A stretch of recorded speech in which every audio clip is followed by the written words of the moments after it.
I need to be honest about 2025 and exactly what it taught me. Some lessons were uncomfortable. Some cost me more than I expected.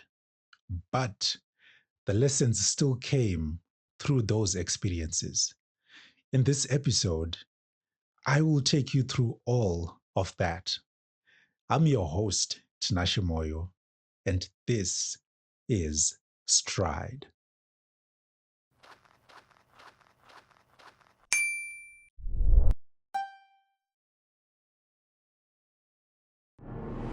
This podcast is about taking bold first steps, the ones that take us through the dark moments into the brighter days, all the way up to the moments of clarity.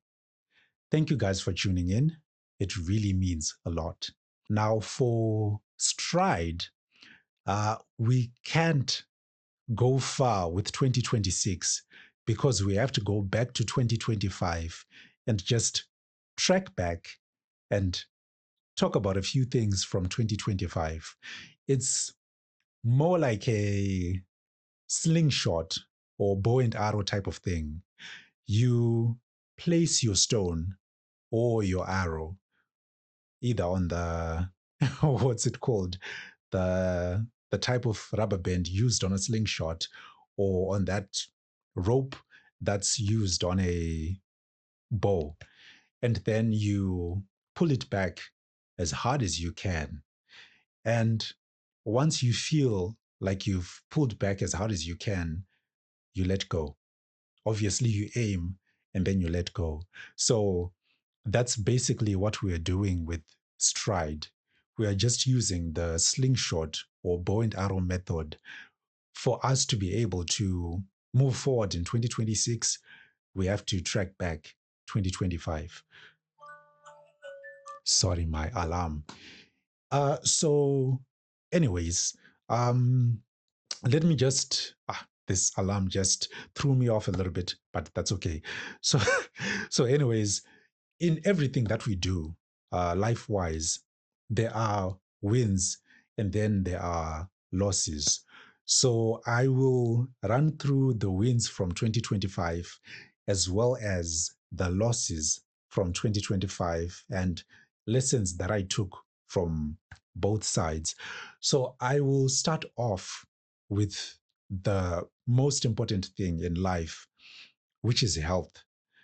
I'm really happy that I started attending SEMA's iGo fitness classes. Um, I go to the ones that are based in Borodale. There's an iGo hub for SEMA's, which is there just a close proximity of my workplace. So I'm sure you guys um, some of you guys might remember my episode called How God Made Me a Living Testimony. That's episode 4. If you guys haven't watched it, you can click the link and watch the video. I am a high blood pressure patient. So, by virtue of that, for me to live a happier and healthier life, I had to have a lifestyle change. And fitness classes were like uh, part of that lifestyle change.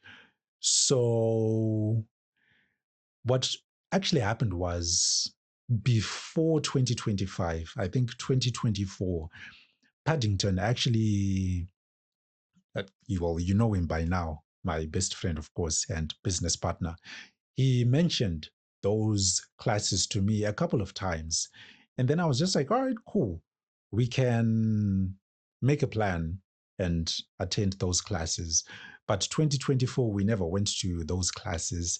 And then we got a chance. So, the most important detail when it comes to the classes, the CMAS classes, they are free to any, or rather every CMAS member. So you can just go to any rather hub that's near you. So we decided that since we are now close to where the hub is, we can start attending those classes in Borodale. So, so Paddington and his wife actually started attending. I think they attended one class, should be a Zumba class, and I did not attend the class because I wasn't feeling it. I think I spent like 3 days just dodging classes. Like, no, I'll go tomorrow. I'll go tomorrow. Tomorrow ended up, just becoming another tomorrow. And then I was just like, yeah, this is too much. So it was on a Thursday where I just decided, like, okay, let me go to the class and see what's there. Because I had looked at the program, but yeah, you just see the list of the classes there. You don't really know, apart from things like Zumba and maybe bounce, it's trampoline based. I didn't really know what the classes were about. So I didn't know what I was walking myself into. So I just decided to go to the class. And when I went there, it was full of people as usual. Any fitness place is a sanctuary for many people. So we got in, and that particular class, uh, at that time, it was called Step Aerobics, but now it's called Catterbox class. And yeah, that day, I think we got in a little bit late, probably like 20 minutes before the class ended, but still, those 20 minutes felt like eternity because the class was super intense. It was fun, but intense at the same time. And we did our thing, we enjoyed. And after the class, yeah, sweat was just dripping. Like, it felt like there were showers in the hub, those little showers that sprinkle water with, is it sprinkle or whatever it is, when there's sort of like a fire alarm or something. So that's how intense it was. But I really enjoyed the class to the point where I was just like, I was really missing out on these things. And from there, I became really consistent with the classes. What I'm thankful for in regards to those classes was that I got to meet some really cool people there, including one of the former instructors who goes by the name of Rain Chiramba, was a really good friend of mine. And we got a chance to, so he was the yoga instructor. I mentioned that, right? Sorry if I did. So we got a chance to do an episode. I'm sure some of you guys watched it. If you haven't watched it, follow the link and go watch the video. It's a really, really cool episode. Rain is an amazing story. So I got a chance to meet guys like Rain, even Coach Nigel from the Catterbox class. There's Coach Elvis from an Afro dance class, which is something that I really enjoy. That's like my favorite class because it includes dancing, and it requires a lot of power. Like, you do a lot of squats, a lot of lunges, jumping jacks. It's a class that kills you if you're not ready for it. But regardless, I really enjoyed even the bounce class as well with Coach Faith. Those are really fun classes. You build endurance. So the lesson that I got from this is that if you want to wait for the perfect moment, you will never do whatever it is that you are supposed to do. So, yeah, sometimes if you know you've got something that needs to be done, well, I mean, you just gotta go. So yeah, that's pretty much that. So the other thing, which is quite interesting and personal to me, sometime last year, I can't really remember the month, my mom lost her phone. So it was actually on a Saturday morning. She had decided to go to church, but it's not the church that we always go to every Sunday. It was a different church. So I had plans to get into town. And so my sister organized an in drive taxi for her. So I left and got into town, and she stayed home. And then whilst I was busy doing my thing in town, I got a call from a number that I did not recognize. And when I answered it, it was actually my mom on the phone. And she said, I lost my phone. I forgot my phone in the car, in the in drive taxi, whatever. So is there any way we could like call the driver so that he can bring the phone to where I am? And then I said, okay, um, first thing is first, which phone was used to like, book the in drive? And she responded and she said, it was my phone. So I was just like, oh, now it makes things complicated because the details will be in your phone. So I said to her, what I can do is that I can call your phone. Hopefully, the driver can pick up the phone and then I can speak to him and then he can bring the phone to where you are. So I tried calling. I think I made like 9 or 10 missed calls. There was no answer. And I called the same number, the unrecognizable number, which my mom used. She had asked someone from the church. So I called the number and then I said, the phone is just, it's not being answered. So probably the person saw the phone and they decided to take it and probably sell it. That was the conclusion that we made, like, oh, it's a dud. The phone is gone. So I was just like, I will keep on trying and trying and trying. So we both hung up and I kept on trying. There was no answer.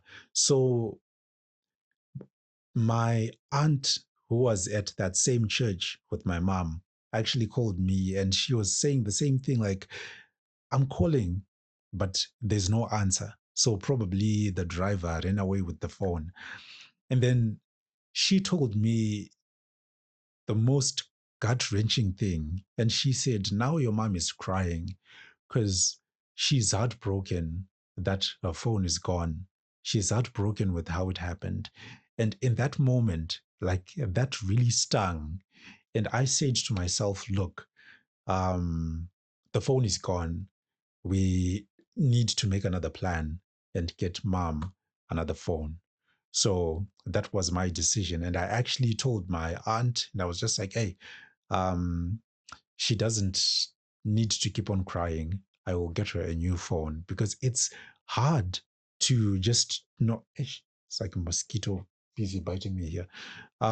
It's just hard when you get to hear that your mom is in tears, like she can't hold tears back. So I was just like, you know what?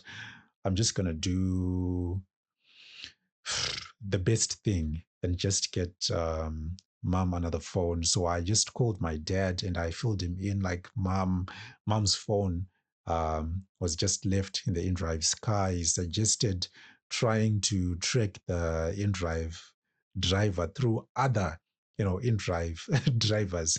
But then, yeah, it was a complicated thing and it was merely impossible. So we had to forego that whole idea. And then I was just like, you know what? It's okay. I will buy her a new phone.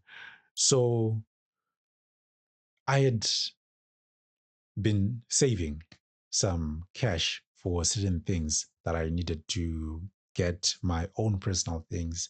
And then I decided, like, you know what? Let me take a bit of cash from my savings just to make sure my mom is not stressing about her phone. And I told myself, like, you know what? I think one of the most, uh, no, it's not one of the most. That's I was actually about to say bad English, but I just told myself, like, you know what? Let me get cash from my savings. Whatever it is that I want to get, it can wait. It will eventually come. At this point in time, my mom's peace is much more important than the things that I want to get. So I ended up uh, taking the cash, buying my mom the phone, and I had not told her which day I was going to buy the phone. So when I went with the phone the day that I bought the phone, she was actually in the sitting room watching football because my mom really loves her phone. Like she's always on app talking to her friends, which is a good thing for her. If it makes her smile, then who am I to hold her back? So she was just watching football. Her being a huge football fan, she was just enjoying herself. But you could see that there was something that was missing. And so when I got back from work, I went to her and greeted her, Masquerasi Mama, in our native language. And then I pulled up the the phone box. Okay. That sounded weird, but I'm sure you get what I mean. Uh, the box, and then I showed it to her, and then I was like, "Mom, here's your new phone." She took the box slowly, and she put it, you know, right by her chest, and then she looked down, and next thing you know, tears are dropping from her eyes down her cheeks, and yeah, she starts bawling. She's crying. And then I went next to her and I just hugged her. And then she started saying, "Thank you. I don't know. I can't find the words to say. All I can say is just thank you. I do not know what I would do without you." And then I just said simple words like, "That's why I'm here. These 36 years are all because of you. You raised us, you raised me, and taught me everything that you can. And you still teach me everything that you can so that I could be in this position. And now it is my responsibility to make sure I take care of you." And she was all smiles, she was happy. So, what this really taught me was that sometimes we might be obsessive about our own savings, the things that we really want. But then there's that next person. There's your mom, there's your dad, there's your sister, there's your brother, there's your nephew, there's your niece, people that need closure at a certain point in time. And we also have to be there for those people in our lives. Because, sometimes we might just say, "Oh, let me, I can't use my money." Sometimes, of course, yes, I get it. You have to be wise when it comes to using money, but we also have to be wise when it comes to taking care of, family. So that's one thing that I really learned, that you also need to consider that, yeah, family is there. They need our support. Anything that we want, we will always get it.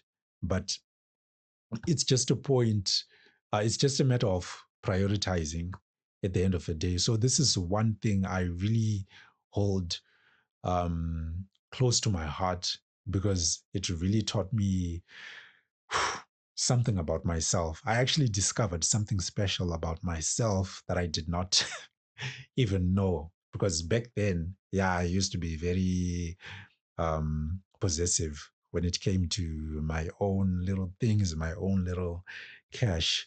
So, yeah, it's crazy type of stuff. And then also, so I just categorize that in in the generosity bracket. And, generosity is something that I really value, that's close to my heart, because it's also part of the fruits of the Spirit. So, yeah, that's why it means so much to me. And while we're still speaking about generosity, um, I invested in Glenn's vision.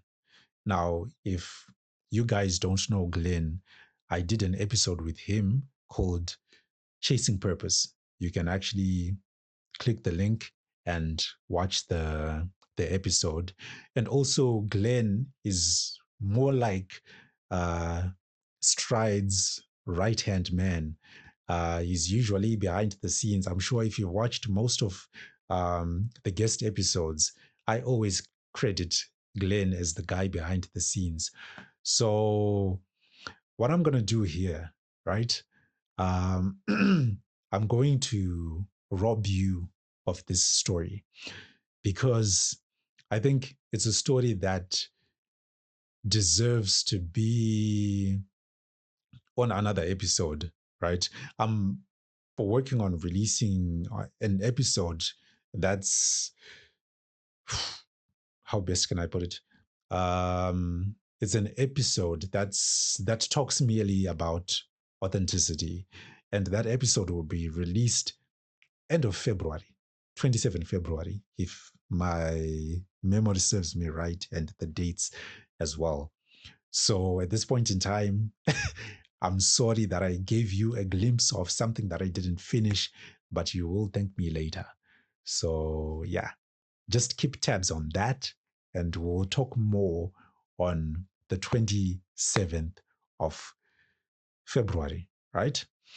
And coming back to my parents, one of the things that I also did as well was, man, owning my flaws. Because, man, taking responsibility when you mess up, ooh, that's like the hardest thing in life. I used to have moments where, I was always mad. I can't really understand why sometimes, but I was always mad these previous years. So it ended up getting to a point where I would I would just project things on my parents, both my mom and my dad. If my mom was to ask me something like, can you take this to that place? Either I would frown or I would respond back. Of course, I wouldn't shout, but I would just say something that would actually, throw her off. When it came to my dad would need help with things like on his computers, he writes documents. He's been working on a project for over 5 years now, and he would need like me to help, make the document better, save the document, put it in his phone. He would, always ask for my help. A lot of the times I would just be unresponsive, or either I would go, if you would have called me like at 8 p.m., I would actually go like 9 p.m. I was just, that pain in the wrong places. And it happened for a very long time. So this also happened to my nephew as well. If you remember, I released an episode called Becoming a Better Uncle. Yeah, I would have moments where I would just lash out at my nephew. But this is not because he was wrong, but I was dealing with my own things, but I couldn't handle them the right way. So, to my mom and to my dad, I just got to a point where I was just like, you know what, enough is enough. I need to be I need to be responsible. I need to speak to them and just acknowledge my flaws and just apologize, man. Like you lose nothing from apologizing. So one day when I was at work in the morning, I think it was around 9, 10 a.m., I texted my mom and I was just apologizing, like, I'm really sorry for being a pain in the wrong places, for sometimes talking back when I wasn't supposed to, for sometimes not being responsive. Same thing with my dad. And my mom just responded and said, you know what? It's okay. I still love you regardless of that. No one is perfect. We have moments like that in our lives.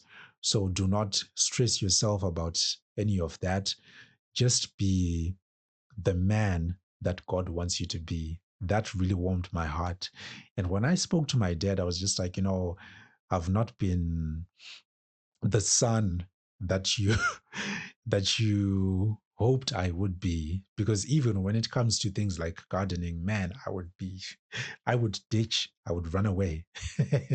Yeah, I'm laughing now, but in those particular moments, that stuff was crazy.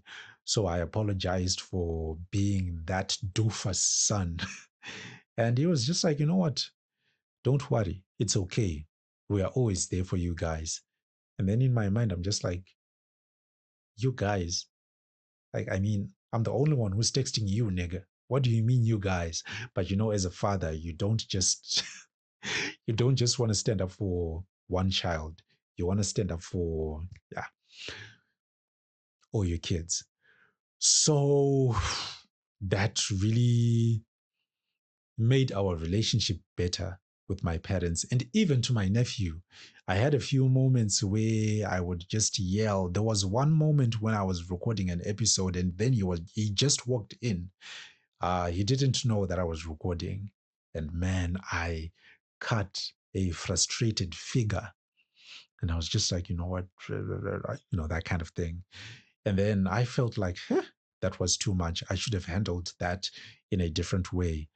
And when he left, and after I was done recording, I was just like, I don't like holding on to things, especially burdens and stuff. So I was just like, you know what? Let me text my nephew. I was just like, hey, man, sorry that I responded that way. I will do better next time. And then he just responded and said, thank you. And now our relationship has actually gotten better because of that, because I chose to own my flaws and to take responsibility. It's difficult, it's hard. But I think for me, it's something that I just told myself, like, you know what? For the sake of my peace, I have to do that. So the biggest lesson from this is to prioritize your inner peace before anything else. So yeah, this was a crazy moment, but I'm really proud of that. And another thing, um I told myself that I needed to just hang out more, uh go out to different places, different food outlets, and just try some cool foods, good foods, and because mostly I'm the stay-at-home guy. But then I was just like, you know what? Let me just go out with a few friends, not out partying, no, just going out to eat food and just to chill with a few friends. So I ended up going out with Paddington. I went for lunch with Rain as well. Whew, I went out. Kind of sounds like I'm dating Paddington, but you know what? It doesn't matter. So, yeah, I actually had fun in those particular moments. The thing is, I would always tell myself, man, it's really blazing. I'm sweating in here. I would always tell myself, like, going to these food outlets, it will leave you broke, because I mean, the foods are expensive. But then when we went, the foods are actually like reasonable, like the pricing is super reasonable. So I was just like, hey, so all this time I was missing out on all of this, because sometimes you'll be having conversations with people and they be they be talking about different foods, and all you know is just chicken and chips from Chicken Inn. Not to kick chicken in in the face, but just an example. So, so just that exposure is actually is actually necessary, and I'm really happy that I took that step and I enjoyed myself, and I look forward to doing more of that. Now, when it comes to hanging out with people, yes, I was able to go and have some lunch with some of my friends, but then at the same time, I felt like I neglected some of my friends. Yes, we are talking about the losses now. Cool transition, right? Yeah. So, anyways, well, I can't say I felt because it actually happened. I neglected my friends. I have a few friends that are based in the UK. There's Tinashe Kanyama, but we call him Meat Pie because I mean Kanyama, Nyama. Shona, for those of you that don't know Shona, Nyama is meat. So Kanyama, we ended up just calling him Meat Pie, you know. And then there's my other friend called Walter Fereza. If you've watched the series called Becoming the Franchise, where I spoke about my journey, my musical journey. I spoke about him, but using the stage name called Free. If you haven't watched it, do yourself a favor, go watch it. So, Meat Pie and Free actually came to Zim sometime last year, 2025, but they came on, you know, different months. I can't really remember which months they came, but I think it was Tinashe who came to Zim first. And yeah, I met him, I think, just a few times because he actually came for his grandpa's funeral. He initially wanted to come and celebrate his birthday, but then, his grandpa passed away, and may his soul rest in peace. So, yeah, we met at the funeral, and then another day we bumped into each other. So he spent like 2 weeks here, and I never spent like, you know, more time with him apart from just seeing him at the funeral. And at the funeral, you are just running around doing logistics and everything. So I never got a chance to spend more time with him. And this other day, he actually texted me and he just said, "How batike, you're unavailable," you know? And that actually tore me apart. And he left and went back to the UK. And then I was just like, damn. And then Walter also came to Zim. So before he came to Zim, he actually texted me and said, "I want to get you a pair of sneakers." And then I was just like, all right, cool. You know, whatever it is you feel is cool for me. So he got Reebok pumps, and then he came to Zim. I never met Walter in person. We just spoke over the phone. I think he was here for like a week. Yeah. And then he left. And imagine he left with the sneakers. Just imagine. I was really looking forward to the sneakers, but he left with the sneakers. And then I was just like, damn, man. So in my mind, I, excuse me, sorry, I tried to justify, like, no, uh, he was supposed to like leave the sneakers at his place, right? And then I was just gonna go and collect the sneakers there. But that's not how it was supposed to be. For me to get those sneakers, I was supposed to meet Walter in person, but I didn't do that. So it's a thing where I can't say I was busy. No, I just neglected them. I didn't make time for them. And when I think of it now, it actually breaks my heart. And, the lesson from this is, yes, we might want our own you know, time to ourselves, our own space. But, you know, friends are important as well because even in our own spaces, right? That's where loneliness kicks in. That's where depression kicks in. I've been through those spaces. So friends are really important.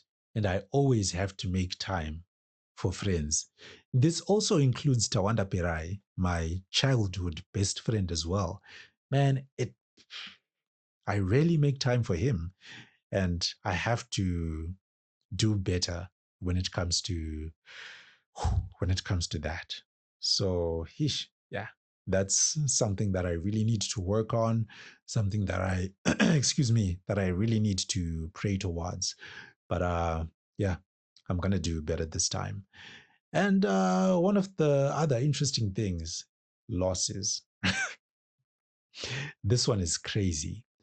Inconsistencies at work and even the podcast. Ooh, that's right.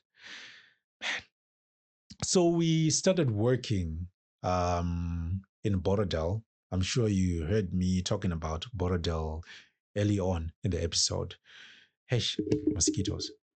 So we started working in Borodale in February 2025. And this was after we had struggled as Aptitude Legends for like 6 months because we had left the Bacchus Ogilvy agency in May 2024 to pursue Aptitude Legends full time. Things didn't go well and life was tough. So we needed a comeback. And so we got a chance to meet up with someone who offered us some jobs.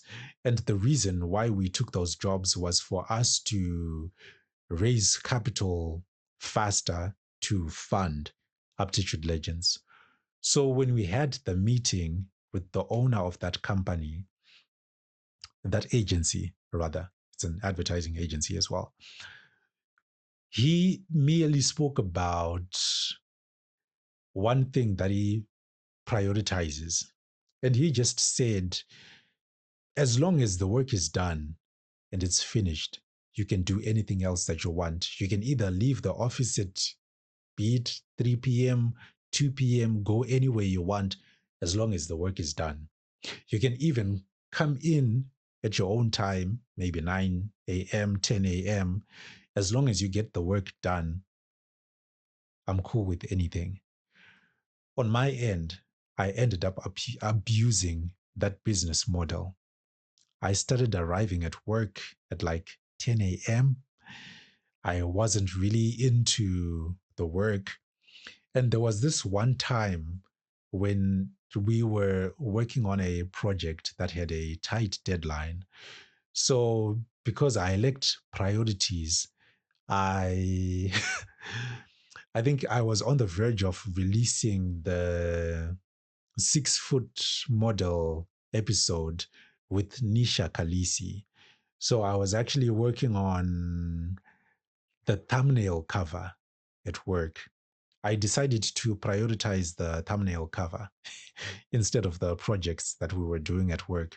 So the boss actually came to me on my desk and he politely asked and said, good morning, Tinashe. Sorry. How are we doing with I was doing an explainer video at that time. So he was just like, how are we doing with the explainer? And then I just responded and said, oh yeah, I'm like 80% done. It's, yeah, almost done. I'll be done with it in a bit. But then the thing is, he saw me working on the thumbnail cover instead of the explainer video. And that really got him upset, but he didn't say anything at that point in time. He got upset, and the next day he called me into his office and he spoke about punctuality in my regard, as well as uh, urgency in regards to my approach to the project. So we spoke about it, ironed things out, And yeah, I ended up, you know, putting the whole stride thing aside and I finished the project. And yeah, things were fine, but I just wasn't happy with my performance at work. And then now, when it comes to the podcast, man, I think I've spoken about it in in a couple of episodes where I'm just like, oh yeah, I'm gonna do better this time. I'm gonna be consistent this time. Nah, lies. Man, it's a whew, it's something else. But here's the thing: my inconsistencies when it comes to the podcast, it's just overthinking. Nothing more, nothing less. Overthinking is I don't want to mess up when I'm here, when I'm speaking. I don't want to mess up. But here's the thing: English is not my first language. So I'm still going to fumble upon a couple of words, but then I have to own it, right? Whether I make a mistake or not. I mean, if I'm authentic with that, people can relate to it more. And another thing was just laziness, pure laziness. Of course, there's the aspect of me um, taking a break to take care of my mental health. Yes, there's that, but there's also laziness. I think I spoke about it before, man. This is getting out of hand. So yeah, in regards to inconsistencies at work and the podcast, just lack of seriousness. Because the laziness wasn't just here in this podcast, at this podcast, even at work. So I ended up getting into a zone where I was just like, you know what? Long term, a really good friend of mine called Jasper Mishi, whose episode no, I actually did an episode with him. I don't know what I was about to say there. I did an episode with him and he spoke about the long game. And yeah, I then thought about the long game. Like, okay, whatever it is that I'm doing now, what's going to be the outcome if I keep on slacking, both at work and when it comes to the podcast? No one is perfect in life, right? But if you can make efforts to, you know, do the best at work and do the best here, even when I make mistakes, that's still fine. Done is better than perfect. So, the biggest lesson for this podcast: done is better than perfect. The biggest lesson when it comes to to work, I mean, is respect. Respect the boss. I know it sounds cliche.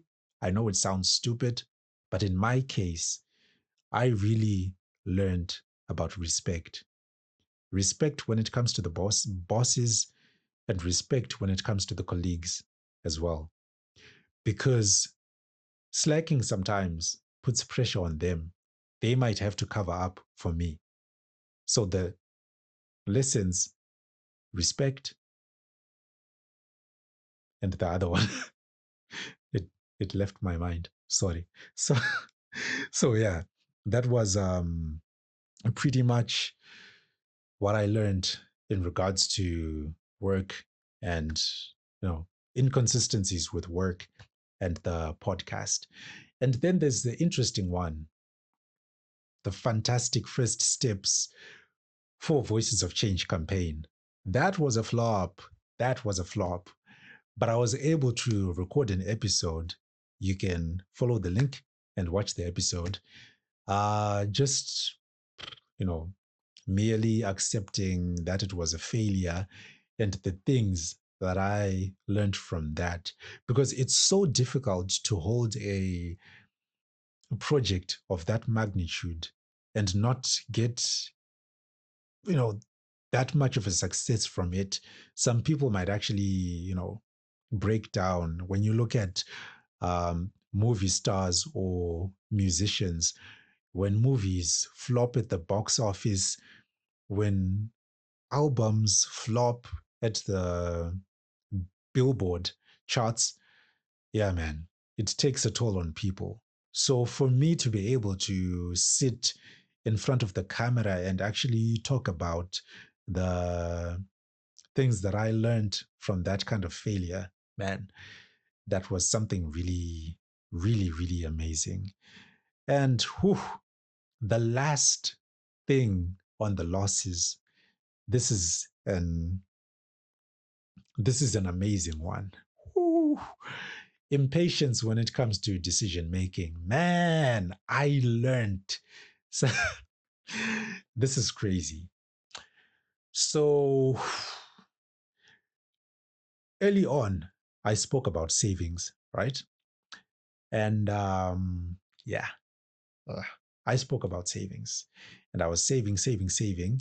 I needed to get a second camera so that I could have different angles. And so, as I'm speaking right now, you can actually see me from another camera angle. Yep. So, I bought a new camera last year, towards the end of last year. But what happened was, so this camera is a Canon 200D. Now, the thing is, when it comes to storytelling, you need depth. So I'm only able to break the fourth wall right now just because it's the first time that I'm showing you this camera. But most of the time, I'll just be facing this camera. Obviously, it will be switching and you'll be seeing me here and there, here and there. So, anyways, I had just done a bit of research and I was looking at cameras like Nikon, and I was just like, you know what? Let me get the Nikon because it's highly regarded as like a good camera. So I wasn't patient enough, and I went to a shop that sells cameras. I searched up, I looked it up on Facebook Marketplace, and then yeah, I visited the shop, like I said before, and I got the camera secondhand, of course. And when I got home, okay, before I got home, I got the camera for like, whew, was it $700? 700 US dollars for a second-hand camera. Just imagine. Okay, I'm looking at it like it's the one that, yeah, whatever. Yeah. So Nikon for $700. I think $700 or $600. Nah, 600 bucks. I can't say, I can't remember. That would be a lie. Yeah, I got it for 600 bucks.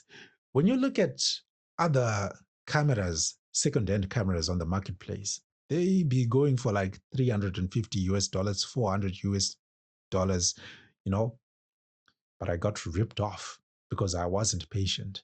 But when I noticed that the Nikon uh, the the condition wasn't even average. I just decided, like, you know what, I need to take it back. I'm really sweating in here. I need to take it back. So luckily, the guy had said you can actually do a swap and top. So I went back with the Nikon. It was a D5600. I went back with it, and then I swapped for the Canon 200D right there. And guess what? I got this camera for 750 US dollars. Even when I say this amount, it's like my heart is racing. I feel my heart is breaking actually. It was painful because I wasn't patient, right? So I'm not saying this product is actually a loss. No, I needed it. And I'm actually happy that I have it. But the process wasn't the best. I approached the process the wrong way. So the biggest lesson, you know what? Yeah, this was a tough pill to swallow for me. But the biggest lesson was just being patient, like really, really patient. Be smart. There's people that say you need to be financially disciplined. I wasn't financially disciplined. And that really hurt me. And I was just like, I will never do this again. Even if it takes me 2, 3 months to actually plan to get something, yeah, so be it. Because, yeah, that was a painful experience. So now, when you look at all of these experiences, both the wins and the losses, they have one thing in common. They all require something called patience. And I love the word patience because it's part of the fruits of the spirit as well. So I learned in 2025 that I need to be patient with people, with myself, and with the process, which then brings us to the theme for 2026, which is patience with the process. Last year's theme, 2025, was evolution.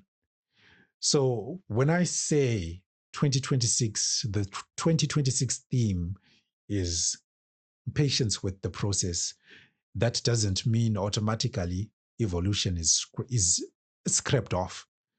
Evolution still stays in the mix, but it's like patience is another layer added onto that. So more than anything, the theme is not just something like a fancy word that I just thought like, oh, I need to have a cool theme like patience. No, it comes from a lived experience. And I'm really thankful to 2025 for, man, those valuable lessons. I'm really thankful. And it's like the moral of the story is, wins show who you're becoming, and losses simply tell you what needs to be fixed. So, this is not to say now that we're in 2026, I leave behind the things that I failed to attend to in 2025. I'm still carrying some of those things forward, the things that I feel are attainable. Is that a word? Should be a word, right? The things that I feel are attainable, and I will carry them over into 2026 and add some new goals onto that, so that I make sure that you know doing things the right way, just tightening loose ends. So that's one thing that I'm really grateful for when it comes to 2025. So what I what I would like to leave to for you guys, I don't know. Yeah, English is not the first language, so understand that. What I would like to leave for you guys is, I know some of you might have done it, some of you might have not. If you haven't, you can just look back at 2025. See the things that you feel like, okay, these are wins, these are losses. If you want, you could write in the comments section, or you might not write it. It's up to you, right? You can do your own private and personal thing and just assess and see, like, okay, from the things that I did, the things that I say are wins, the things that are losses, which lessons can I draw from that? And yeah, I'm sure you'll be in a better space. So this is all I had for you guys. I think I will tell you my goals as we go for 2026. But I just needed to get you guys in the loop of what transpired in 2025 and the things that I learned. So if you also want to learn more about making goals for 2026, my really good friend of mine called Rain Chiramba has a workshop that he did last year, which is called The Final Resolution, where he talks about how you can plan for your goals. I will leave the link to the workshop in the description, and then you can actually follow that link and learn more from Rain. So, this is all I had for you guys. Thank you for taking the time to watch this episode. And if you found this video helpful, you can also watch the Fantastic First Steps for Voices of Change episode if you really want to know like more of what really happened when it comes to that campaign. So, as always, I will see you guys in the next one.